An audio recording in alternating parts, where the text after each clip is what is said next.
In the Greek imagination, there are few figures who sit more uneasily between history and legend than Pythagoras. Say his name today, and most people think of a schoolroom diagram, a right triangle, some letters along its sides, and the neat little relation, a squared plus b squared equals c squared. But if you were to step into a meeting of his followers in southern Italy in the late 6th century BCE, the man at the center of that future textbook figure would look nothing like a harmless geometry teacher.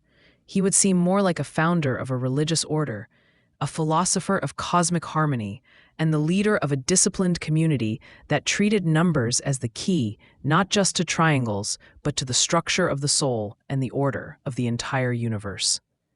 Pythagoras was born on the island of Samos, off the coast of Asia Minor, sometime around 570 BCE. The island lay within the same cultural orbit as Miletus, where Thales, Anaximander, and Anaximenes thought about water, the apeiron, and air. Yet the trajectory of Pythagoras's life carried him in a different direction. Ancient reports disagree about the details of his biography, and his own writings, if any, have been swallowed by time. Much of what we know comes from later sources mixing fact with imaginative reconstruction. Still, the outline is clear enough. A gifted and inquisitive youth, travels to Egypt and perhaps further east, initiation into various religious and mystical traditions, a return to Greece, and finally a move to the west, to the Greek colony of Croton in southern Italy, where he founded the community that would carry his name. In Samos, he would have grown up amid the typical mixture of Greek religion, local cults, and early philosophical talk, drifting west from Ionia. But Pythagoras seems to have been restless. Later biographies portray him as a seeker who studied with Egyptian priests, learned from Babylonian wise men, and possibly encountered ideas from Persia or even India, though direct links are much harder to prove than storytellers like to pretend. What matters philosophically is that his mind became saturated with a sense of the sacred and a fascination with ritual purity, reincarnation, and the hidden order behind visible things. Unlike the Milesians, who stand primarily in the line of natural science, Pythagoras is at once a rational investigator and a religious reformer. When he eventually settled in Croton, he did not simply open a school in the way later philosophers would do in Athens. He established something closer to a way of life. Those who came to him were not just students, but initiates. They were expected to live communally, to undergo a period of silence, to submit to rules about diet, dress, and behavior, and to treat the teachings of the master as a kind of revelation. Their community had an inner circle sworn to secrecy and an outer ring of sympathizers. They entered public life in Croton, advising on political matters and promoting a certain ethical, almost ascetic, style of existence. To join them was to have your life reorganized around a new vision of the cosmos. At the heart of that vision was a single disarming claim that the true nature of things can be grasped through number and ratio. The Milesians had spoken of water and air, of the indefinite and its separations. Pythagoras and his followers said, in effect, that behind these material forms lie numerical relations. This is not just the insight that you can measure things. It is the more radical idea that numbers are not merely convenient human tools for counting and comparing, but the very structure of reality itself. Where others had looked for a first material principle, the Pythagoreans looked for an abstract order that could be expressed in whole numbers and simple fractions. The legendary image that captures this shift is simple and powerful. Pythagoras, we are told, listened to the sounds produced by blacksmiths, hammers striking anvils, and noticed that some pairs of notes sounded more harmonious than others. Curious, he investigated. In another version, it is the sound of plucked strings stretched to different lengths across a simple wooden frame, a kind of primitive monochord. What he found, or was later said to have found, was that pleasing musical intervals correspond to simple numerical ratios between string lengths or tensions: 2:1 for the octave, 3:2 for the perfect fifth, 4:3 for the perfect fourth. Harmony, in other words, is number made audible. Whether Pythagoras himself did these experiments is impossible to know, but they express something real about the Pythagorean imagination. Music, that deeply emotional and seemingly intangible art, turns out to obey exact proportion. When you shorten a string by half, you hear the octave. When you adjust it to 2/3 of its length, you hear the fifth. The human ear, guided by taste and culture, delights in these patterns, but the patterns themselves are indifferent to us. They would exist whether or not anyone noticed them. To discover them is to glimpse a world where beauty and mathematical simplicity coincide. From there, the Pythagoreans extended the insight outward. If the ear loves simple ratios, perhaps the eye does too. The shapes that we call beautiful, the regular solids, the symmetrical figures, might be obeying a similar hidden arithmetic. The cosmos as a whole, they suggested, is arranged according to number. Some later Pythagoreans imagined the planets and stars as moving in such ordered paths that their motions form an inaudible music of the spheres, a cosmic harmony too constant and all-encompassing for limited human ears to detect. We do not hear it, they said, for the same reason we do not hear the sound of our own blood always moving. It is there always. So we have no contrast by which to notice it. If there is something mystical in these ideas, there is also something recognizably scientific. To say that the structure of a musical scale can be expressed in ratios is to take a step that, in the very long run, will make physics possible. To say that the motions of celestial bodies might form a regular system gives birth to astronomy as a mathematical craft. The difference in tone between Pythagoras and the Milesians is real, but the direction of travel is not so different. Both seek an underlying order that makes the world intelligible. For Pythagoras, however, the order is not just explanatory, it is also normative. To live well is to live in harmony with the numerical structure of things. That conviction spilled over into every area of the Pythagorean way of life. They cultivated certain virtues, moderation, self-control, loyalty, reverence for the divine, and expressed them in rules that ranged from the clearly ethical to the seemingly arbitrary. They practiced communal property among the inner circle, adopting the phrase, "the goods of friends are common." They avoided certain foods, most famously beans, for reasons that remain obscure and were likely symbolic or tied to ritual purity. They believed in the transmigration of souls, the notion that after death, the soul can be reborn in other bodies, human or animal, and that one's conduct in this life shapes one's destiny in the next. This belief justified vegetarian practices among some of them. If animals might house the souls of former humans or future friends, eating flesh becomes morally fraught. Pythagoras himself was revered almost as a semi-divine figure by his followers. Stories circulated that he could remember his own past lives, that he had been a warrior at Troy, that he recognized a friend's soul in the eyes of a dog and told the animal not to be beaten. Anecdotes told of his uncanny abilities, knowing when earthquakes would strike, calming storms at sea, curing illnesses with music. These stories are impossible to verify and may tell us more about the needs of his followers than about the man himself. Yet they illustrate the peculiar role he played, a thinker whose authority depended not only on argument, but on charisma, legend, and the promise of spiritual transformation. Amid the swirl of reverence and rule-making, the more familiar Pythagorean theorem appears as almost a side note. The relation between the sides of a right triangle was known in Babylonian mathematics before Pythagoras' time, as surviving clay tablets attest. What is new in the Greek context is not the bare relation. Some lengths work together in a 3-4-5 triangle, but the effort to prove it generally within a deductive geometric system. Whether Pythagoras himself supplied such a proof, or whether it emerged within the broader Pythagorean school, is debated. But the association of his name with the theorem captures something true. The community around him helped crystallize the Greek style of doing mathematics, starting from simple postulates and definitions, deriving theorems with rigorous logical steps, and treating geometry as a window into the structure of reality. For the Pythagoreans, the theorem was not just a property of triangles, it was a glimpse of a world where relations hold with necessity. If a right triangle has legs of lengths A and B, then the square on the hypotenuse will always equal the sum of the squares on the legs. No god can decree otherwise, no whim can alter it. In drawing the diagram and following the reasoning, the mind comes into contact with something it experiences as timeless. That feeling that there are truths independent of the flux of events would later become central to Plato's philosophy. It is no accident that Plato is deeply influenced by Pythagorean ideas. In his dialogues, mathematics becomes a training for the mind's ascent from the world of changeable appearances to the stable realm of forms.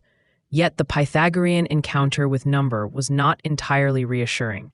Within the same school that so praised whole numbers and simple ratios, a discovery emerged that must have felt like a small earthquake. The realization that the diagonal of a square cannot be expressed as a ratio of whole numbers. If you draw a square whose sides are each 1 unit long, the Pythagorean theorem tells you that the diagonal has length the square root of 2. But when the Pythagoreans tried to express that length as a fraction, a ratio of 2 integers, they found that no such fraction could capture it exactly. The number was incommensurable with the unit. There was no shared measure that would make both the side and the diagonal whole number multiples of it. Legend has it that this discovery was so shocking that the Pythagoreans tried to keep it secret, and that the member who revealed it outside the circle was punished by drowning. Whether or not that gruesome detail is true, the sense of crisis was real. A community that believed that all is number, where number meant whole integers and their ratios, had discovered magnitudes that cannot be expressed that way. The smooth harmony of their cosmos had a fissure running through it. Later Greek mathematicians would develop a more sophisticated understanding of irrational numbers, but for the Pythagoreans, this was a sign that the world is more complex than their initial enthusiasm for neat ratios had suggested. In a way, that tension between the clarity of mathematical order and the resistant complexity of reality runs through the entire Pythagorean legacy. On the one hand, they bequeath to Western thought the idea that the book of nature is written in the language of mathematics, that number underpins form, structure, and change. On the other hand, they encounter, at the very edge of their own work, a reminder that not everything fits cleanly into whole number patterns. The diagonal of the square, the stubborn irrational, becomes a symbol of the irrational in a broader sense, that which eludes tidy conceptual schemes. The political fate of the Pythagorean community in Croton adds another layer to the story. For a time, their influence in the city seems to have been considerable. They promoted a kind of aristocratic republicanism, favoring rule by the wise and virtuous. Their discipline, mutual loyalty, and air of higher knowledge made them both impressive and threatening to others. Eventually, resentment grew. In one version of events, a popular uprising targeted the Pythagoreans. Meeting houses were burned, members killed or driven out. Pythagoras himself, already old, is said to have died in exile or in the turmoil. The Pythagorean movement did not vanish, but it scattered across southern Italy and Greece, its teachings diffusing and evolving in new settings.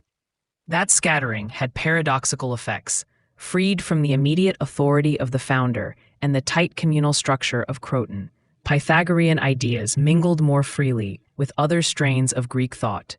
Some later Pythagoreans leaned into the mystical side, elaborating number symbolism in ways that to a modern reader look like elaborate numerology. Others focused on mathematics and astronomy, contributing to the development of those disciplines. The notion that the soul is a harmony of the body, or that living well means bringing one's passions into proportion, seeped into moral philosophy. By the time Plato and later Plotinus wrote, it was hard to untangle where Pythagoras ended and broader Greek speculation about number, harmony, and the soul began. From the standpoint of a modern listener being introduced to the history of philosophy, Pythagoras is a figure of productive ambiguity. Is he a scientist or a mystic, a mathematician or a religious leader, a discoverer of musical ratios or a promoter of reincarnation tales? The answer is that he and his school were all of these at once. The categories that separate these roles in our minds were not yet settled in his world. To say that the soul is immortal and migrates from body to body was, for him, not in tension with investigating the geometry of triangles. To say that numbers are the essence of things did not mean abandoning ethics. It meant translating ethical questions into the language of harmony and proportion. If you were to shape a bonus episode around him, you might want to invite the listener into that older, less compartmentalized frame. Picture the scene of the monochord experiment, the way the pitch rises as the string shortens, the delight at finding fixed ratios behind pleasing chords. Then shift to the hush of the Pythagorean meeting hall, where initiates rise before dawn, eat simple food, listen to discourses about the transmigration of souls, and chant or listen to carefully chosen melodies as a kind of therapy for the soul. Show how the same mind that delights in proof also believes that certain patterns of sound can bring the psyche back into balance, just as tuning the strings of a lyre can restore consonance. You could too. Draw a line from Pythagoras to our own fascination with patterns. We no longer talk much about the music of the spheres, but we send instruments into space to measure cosmic background radiation, gravitational waves, and orbital resonances, and then translate those measurements into graphs and sounds. We still feel a strange awe when the data falls into clear mathematical form, whether in the regular spacing of planetary orbits or the spectral lines of atoms. At such moments, we are closer to the Pythagorean mood than we might admit. We feel that there is something beautiful about simplicity, something almost sacred about a well-fitting equation. But we also live with the Pythagorean disappointment. We know, as they began to suspect, that the patterns are not always simple, that chaos and complexity have their own stubborn place in the cosmos. Yet even our theories of chaos are written in mathematics. In that sense, part of Pythagoras' dream has come true in ways he could not have imagined. The world does yield to numerical description. The question is no longer whether number underpins reality, but how far that underpinning goes. One detail that later writers loved to stress is the central symbol of Pythagorean devotion, the tetractys, a triangular arrangement of the first four numbers, 1, 2, 3, and 4, whose sum is 10. They would inscribe it as a triangle of dots. 1 at the top, then a row of 2, then 3, then 4 beneath. This simple figure became for them a kind of sacred emblem. The number 10, the sum of 1 through 4, was treated as the perfect number, a symbol of completeness. 1 stands for unity, the source, 2 for division and otherness, 3 for the synthesis that emerges from tension, 4 for the solidity of the world, with its 4 directions and seasons. To swear an oath by the tetractys was, in Pythagorean circles, to call upon the very structure of reality as witness. The tetractys was not just an abstract charm, it provided a framework for thinking about opposites.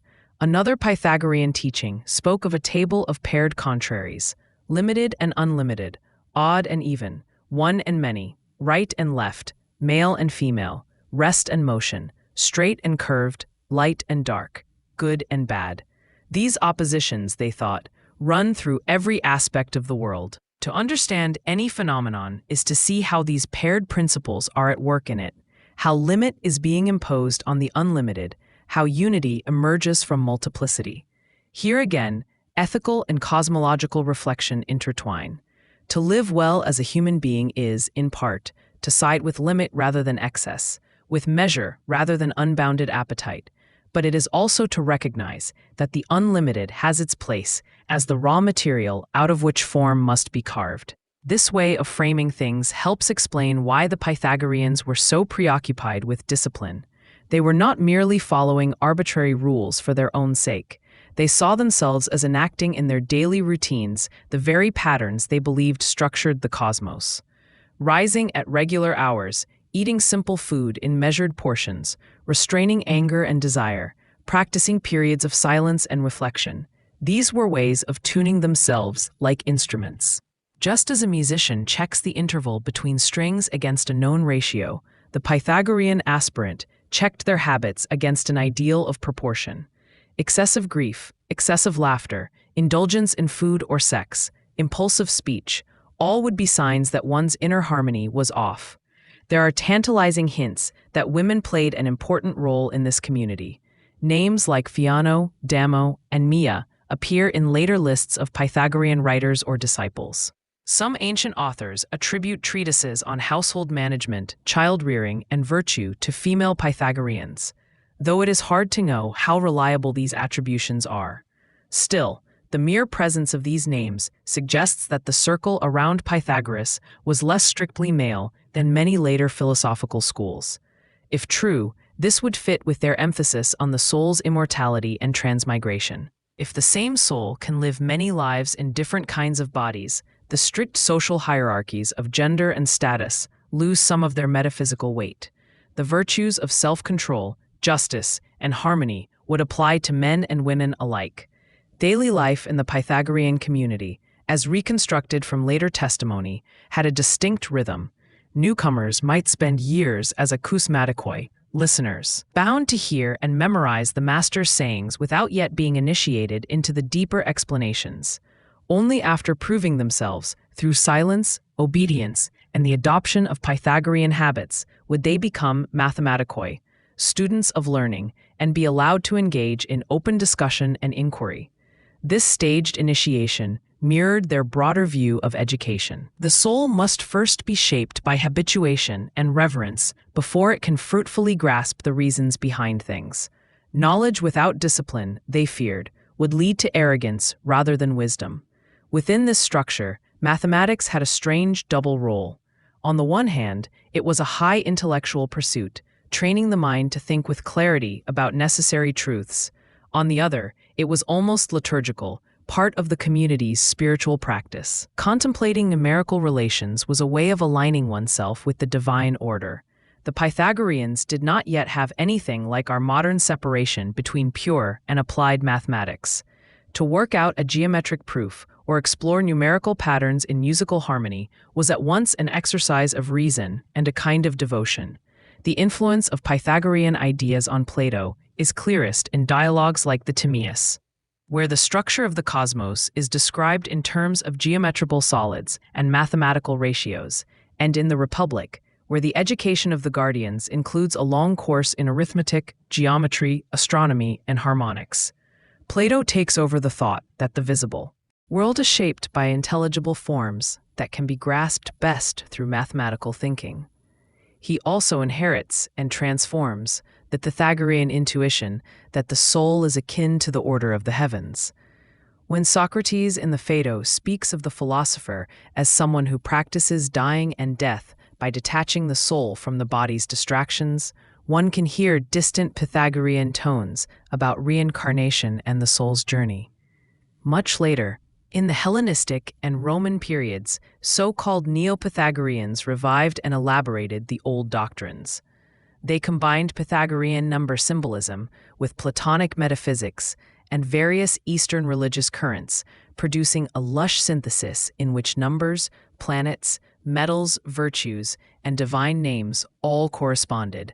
For them, the monad, the dyad, and the decad were not just counters, but living principles. The Pythagorean idea that the cosmos is structured harmonically became part of a broader mystical vision in which ascending through the levels of number and being could lead the soul back to its divine source. From a historical standpoint, this later blossoming of Pythagoreanism makes it harder to see what belongs to the earliest layer and what is later accretion. But from a philosophical standpoint, it testifies to the generative power of the questions the early Pythagoreans posed. Once the thought has taken root that number, harmony, and proportion have something essential to do with what is real and what is good, there are countless ways to develop it. Some pathways lead toward the austere clarity of Euclidean geometry. Others lead toward speculative cosmologies in which every detail of the world is read as a numerical sign. It is tempting to make a stark choice between the serious Pythagoras, the proto-scientist, the discoverer of musical ratios and geometric theorems, and the esoteric Pythagoras, the reincarnation believer, the number mystic, the leader of a semi-secret sect. But to do that is to impose our own categories too rigidly on a world where they did not yet apply. In his time, the drive to find exact patterns and the desire for spiritual purification were not separate projects. They sprang from the same sense that the world has a hidden order and that the human soul can, with effort, bring itself into tune with that order. We can perhaps understand him better if we think of moments in our own experience when understanding and transformation feel intertwined. a musician who finally grasps the structure of a difficult piece and feels, in playing it well, a deep emotional release. A mathematician who spends months wrestling with a problem and experiences the solution as not just an intellectual victory, but a personal one. An individual who, after living chaotically, imposes new structure on their days and feels their mind clear. These are tiny echoes of the Pythagorean conviction that order is both true and healing. That conviction, as much as any particular doctrine, is what makes Pythagoras an enduring figure in the history of philosophy. Even when we have abandoned his specific cosmology, we still argue about whether the most profound truths are likely to be simple and elegant, or messy and irreducible, whether beauty is a reliable guide to truth, whether a well-ordered life is necessarily a better one. The Pythagorean answer leans strongly to one side of those questions. Yes, the real is harmonious. Yes, beauty and simplicity reveal something about the way things are. Yes, the soul thrives when its parts are arranged in proportion. To explore his thought is to confront those intuitions in one of their earliest and most influential forms. When you strip away the legends about golden thighs and talking rivers, you're left with a man whose followers heard in the plucked string and the turned triangle hints of a deeper pattern. That pattern, they believed, governed not only sound and shape, but birth and death, character and fate. Whether or not we share their faith in reincarnation or their dietary scruples, we can recognize in their work the beginning of a long dialogue between mathematics, music, ethics, and metaphysics. Pythagoras stands near the start of that conversation, a faint but persistent voice reminding us that for human beings, the search for truth has always been entangled with the search for a way to live.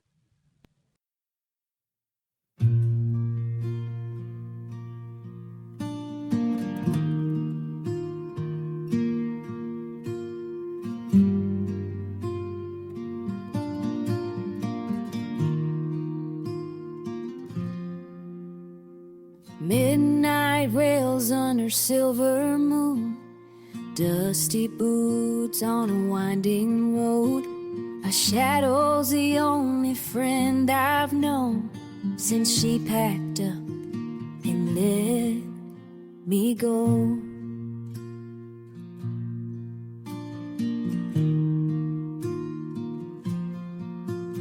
Empty whiskey bottle on the seat, her laugh still echoes in my bones.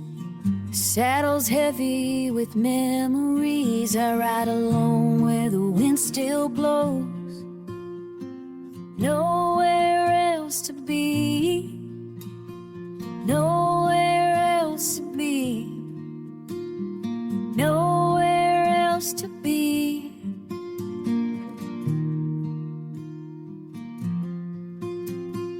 Nowhere else to be, nowhere else to be, nowhere else to be.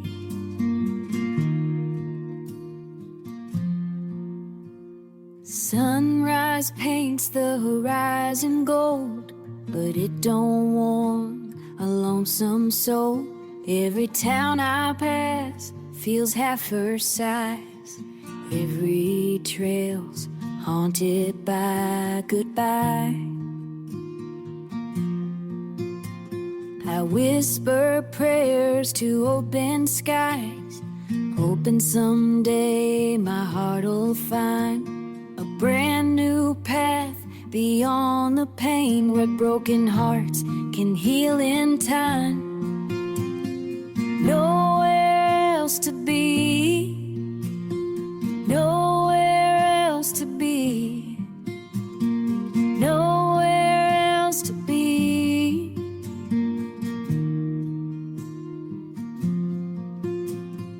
Nowhere else to be, nowhere else to be.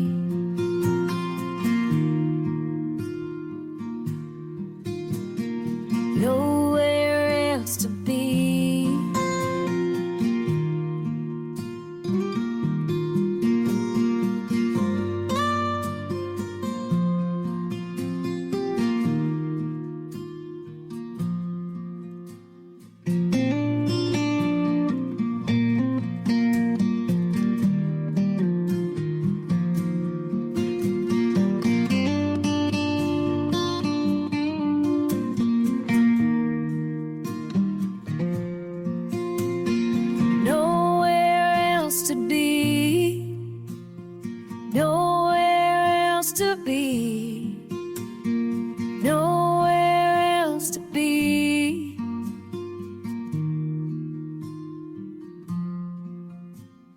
Nowhere else to be, nowhere else to be.